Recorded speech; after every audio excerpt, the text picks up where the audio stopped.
How to fix Spoon App sound problem. Welcome everybody, I'm going to give you the solution of this problem. Let's do it.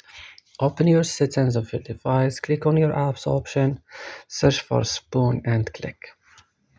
You're gonna find this list as you see. Open storage, click clear cache and back. Right now click force stop at the corner of the screen and click OK.